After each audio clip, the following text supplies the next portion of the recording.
오늘 우리가 읽어가는 이 느헤미야 2장 말씀의 내용은 우리가 읽은 바와 같이 느헤미야가 왕의 허락을 받고 마침내 예루살렘을 찾아가게 되는 내용들이 소개가 되고 있습니다. 우리가 어제 읽었던 1장의 내용에서는 그가 왕의 술관원으로 높은 관직에 있었지만 예루살렘으로부터 돌아온 몇몇 사람, 하나님을 중심으로 몇몇 사람 이야기를 듣고 예루살렘 성이 황폐해져 있다라는 그런 소식을 듣고서는 그때부터 그가 이 예루살렘에 대한 생각이 아주 애절해졌던 그런 상황을 살펴보고 그로 인해서 그가 하나님 앞에 간절한 기도를 올린 내용들을 우리가 보았습니다. 이 느헤미야의 기도는 계속되었을 것입니다. 약 4개월 정도의 시간이 흘러갔는데 이 4개월 동안 간절하게 하나님께 기도를 올리면서 하나님께서 왕의 마음을 움직여서 나를 이 유다에 다녀오게 해달라라는 그런 기도를 올렸는데 마침내 약 4개월이 지나고 난 다음에 이제 왕의 정식적인 허락을 받고 조서를 받아서 이 예루살렘을 방문하게 되는 내용들이 오늘 우리가 있는 2장에서 소개가 됩니다. 술 관원으로 있기 때문에 왕의 술을 책임지는 높은 관직에 있었던 인물이었습니다. 예루살렘에 관한 소식을 듣고 나서 그의 얼굴에는 수심이 늘 있었다 이렇게 볼 수 있습니다. 그래서 왕에게 평상시에는 그러한 일이 없었는데 이 예루살렘에 대한 애절한 생각이 그의 마음속에 들면서부터는 자기도 모르게 그 얼굴에 그런 수심이 드러나게 된 것입니다. 왕에게 이런 술을 따라 드리고 있는데 왕이 보니까 평상시 같지 않은 얼굴 표정을 그가 읽게 된 것입니다. 그래서 왕이 이 느헤미야에게 물었어요. 내가 병이 없는데 어찌하여 왜 이렇게 얼굴에 수심이 있느냐. 내 마음에 어떤 근심이 있는 것이구나. 이렇게 말을 하게 됐습니다. 두려운 마음을 가지고 왕에게 느헤미야가 대답합니다. 만약에 이것이 왕과 당시의 그 신하들 사이에 좋지 않은 관계였다면 왕이 봤을 때는 굉장히 나쁜 일에 해당될 수 있는 것이죠. 얼굴에 수심이 가득하고 왕이 마시는 술을 관장하는 그런 사람이었다. 그러면 그 일로 인하여 왕이 진노할 수 있는 상황이기도 했습니다. 그런데 평상시 느헤미야와 이 왕의 관계가 대단히 돈독한 그런 군신의 관계였다는 것을 우리가 보게 되는데 이 느헤미야가 왕의 물음에 대해서 대답을 합니다. 내 조상의 묘실이 있는 성읍이 이제까지 황폐하고 성문이 다 불에 타버려서 제가 얼굴에 이런 수심을 갖게 되었습니다. 대답을 했습니다. 왕이 물어요. 내가 너에게 뭘 좀 해주기를 원하느냐 묻습니다. 대답하기를 내 조상들의 묘실이 있는 성읍에 나를 보내서 그 성을 좀 건축하게 해달라고 왕에게 간청을 드려요. 그런 말을 들었더니 왕의 마음이 움직였습니다. 이건 하나님께 드렸던 기도의 응답이었어요. 왕이 즐겨 그를 보내되 대신 돌아올 기한을 정해줍니다.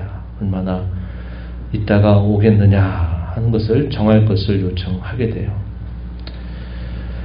그때에 이 느헤미야는 왕에게 조서를 좀 부탁드리는데 어떤 조서냐. 강서쪽 총독들에게 조서를 주어서 내가 이 예루살렘으로 찾아가는 길 속에 어떤 어려움을 당하지 않도록 조서를 적어달라 부탁을 하고 또 하나의 조서를 부탁하는데 당시에 왕의 삼림 감독이었던 아삽에게 조서를 내려주어서 내게 필요한 이 모든 제목들을 내게 달라.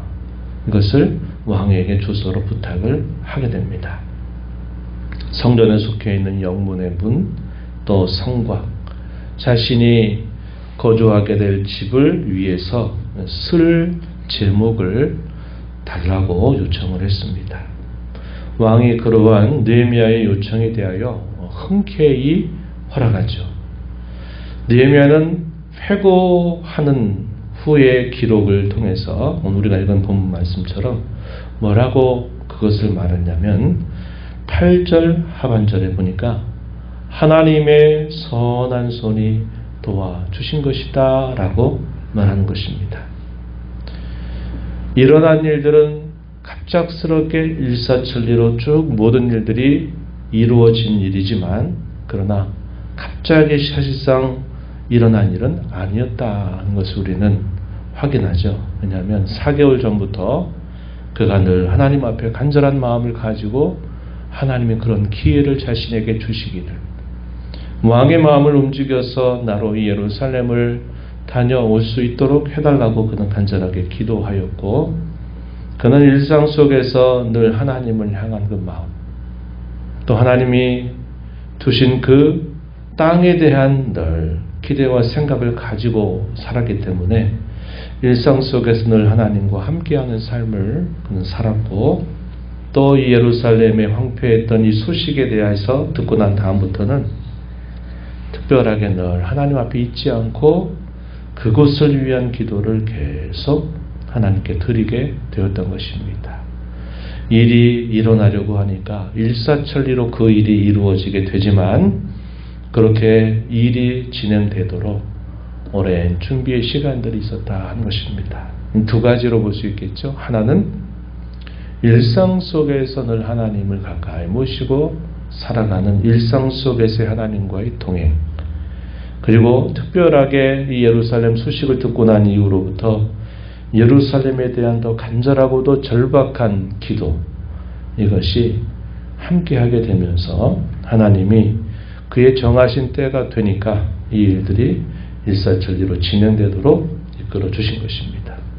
느헤미야는 훗날에 그것을 하나님의 선한 손이 자신을 도우신 일이었다, 이렇게 기록으로 남겨주고 있어요. 에스라서와 느헤미야서를 쭉 읽다 보면 내가 뭐뭐 하였었노라 한 이런 표현들이 자주 등장하죠. 이건 뭐냐면 이 사건이 있었던 때와 그리고 그 사건에 대한 기록이 있는 때 사이에 시간의 간격이 있다는 겁니다. 회고록의 형식으로 기록되고 있는 부분들이 많아요. 내가 언제 어떠한 일들이 있을 때 하나님이 이렇게 해주셨고, 하나님이 왕의 마음을 움직여서 왕이 조서를 내려준 것으로 인해서 이런 모든 일들이 이렇게 진행이 되었다. 이제 이런 형식을 취하고 있는 것입니다. 이렇게 왕의 이런 허락을 받은 느헤미야는 마침내 예루살렘에 도착을 합니다. 그리고 그가 왜 그곳에 왔는지 아무에게도 아무런 말도 하지 않은 채 밤중에 그가 이 예루살렘의 이 상황, 예루살렘 성의 상황을 쭉 시찰하면서 그곳의 형편이 어떤가를 돌아보게 됩니다. 그런데 왕이 쓴 조서가 전달이 되면서 당시 호론 사람이었던 산발락과 또 암몬 사람인 도비야, 이 사람들이 이 느헤미야가 방문했다고 하는 소식을 듣고서는 그때부터 근심을 하게 되었어요. 이 사람이 도대체 뭐 하려고 여기를 왔단 말인가? 그것도 왕의 조서까지 받아가지고 왔는데 도대체 뭐 하려고 하는가? 이런 생각을 하게 된 것입니다. 예루살렘에 도착하고 3일 만에 밤중에 이 예루살렘 성을 시찰하면서 그곳 상황이 어떤가를 보니까 생각했던 것보다 그 모습이 너무나도 안타까운 모습이었음을 말해줍니다. 12절부터 14절 내용인데요. 자신이 탄 짐승 외에 더 탈만한 짐승조차도 없었고 성벽은 다 무너져 내렸고 성문은 불에 탄 상태로 있었습니다. 샘문과 왕의 연못에 이르러는 탄 짐승조차도 지나갈 곳이 없을 만큼 황폐해져 있는 이 성읍의 모습을 그가 보게 된 것입니다. 그리고 나서 이제 그때부터 무슨 일을 하느냐. 백성을 이끌어갈 만한 사람들을 불러들여서 이러한 자신의 생각을 그때 비로소 말을 하게 됩니다. 예루살렘 성을 건축해서 다시는 우리가 수치를 받아서는 안 되겠다 이렇게 말하면서 그 사람들에게 어떤 말을 하느냐. 하나님께서 자신이 이곳에 오도록 선한 손길로 도와주셨던 일련의 과정들을 이야기 쭉 하고 또 그 과정에서 왕이 자신에게 기록해 준 이 조서의 내용들을 그들에게 소개하게 됩니다. 그 말을 들었던 유다 지도자들이 일어나서 우리가 이 성읍을 건축하자 하면서 그들의 마음이 움직이기 시작했고 힘을 내서 그 선한 일에 사람들의 마음이 모아지게 된 것입니다. 이 일들이 좀 더 구체화되었을 때 이 반대자들, 이 산발락과 도비와 게셈 이 같은 인물들은 이 일들에 대해서 본격적인 방해하려고 하는 태도를 취하게 된 것입니다. 그러나 느헤미야는 그들의 반대에 대해서 아무런 두려움을 갖지 않는 모습이죠. 20절 말씀을 가서 보시면 하늘의 하나님이 우리를 형통하게 하시리니 그의 종들인 우리가 일어나 건축할 것이다. 오직 너희는 예루살렘에서 아무 기업도 권리도 기억되는 바도 없을 것이다 라고 말하면서 그 일이 하나님의 도우심으로 형통하게 될 것이다. 이렇게 확신 있게 또 단호한 태도를 가지고 그들의 반대를 이겨내는 그런 모습이 마지막 부분에 소개가 되고 있습니다.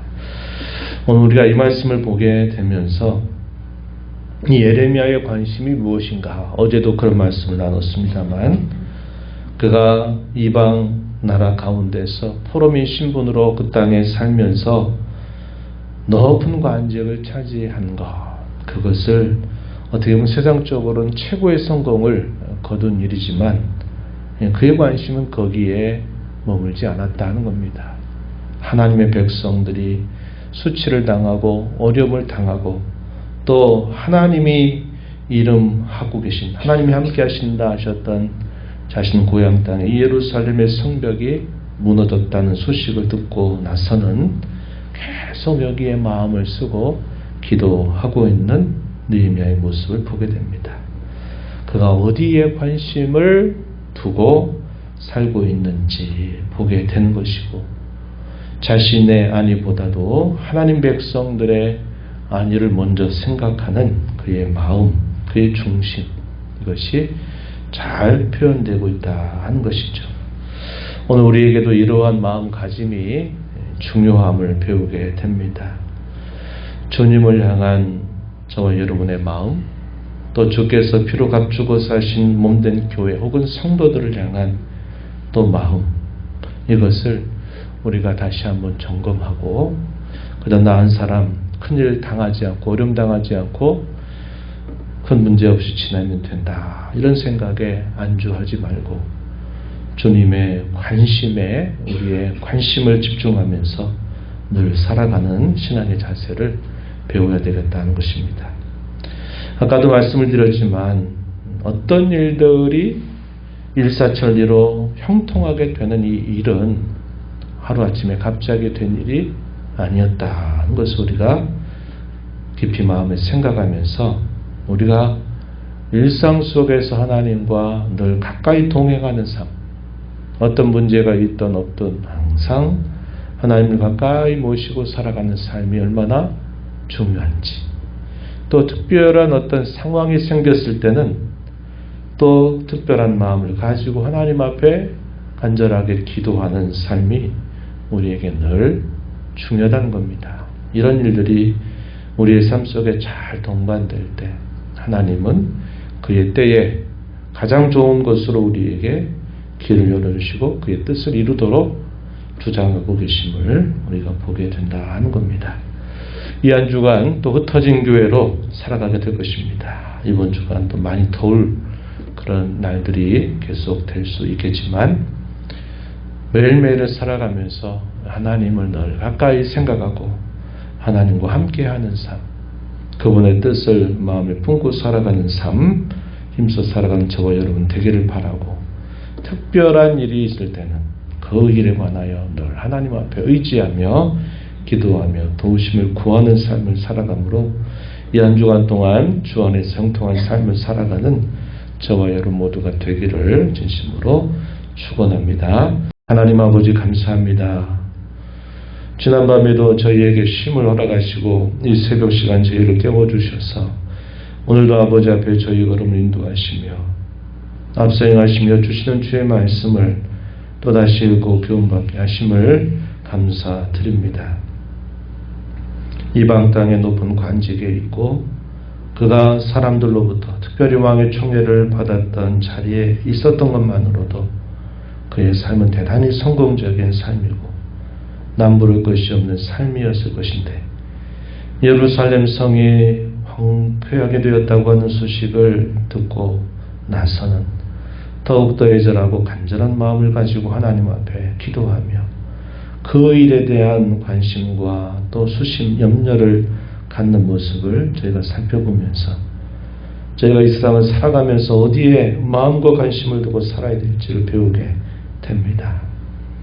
주께서 피로 값주고 사신 주의 교회, 성도들을 향한 관심, 하나님의 나라가 임하는 그 일에 대한 사모함을 가지고 이 땅을 살아가는 저희의 삶이 되게 하시옵고, 또 저희들이 늘 어떤 일들이 있을 때마다 특별한 때 하나님 앞에 간절하게 기도하는 일뿐만 아니라 매일매일의 일상 속에서 하나님과 동행하는 삶을 살아가는 저희가 되게 하셔서 모든 일들이 주 안에서 형통한 삶을 살아가도록 인도해 주시기를 바랍니다. 은혜의 보호자 앞에 나와 아버지 은혜를 구하는 모든 심령들의 간구를 기기를 주시고 응답해 주시기를 바라며 예수님 이름으로 기도하옵나이다. 아멘.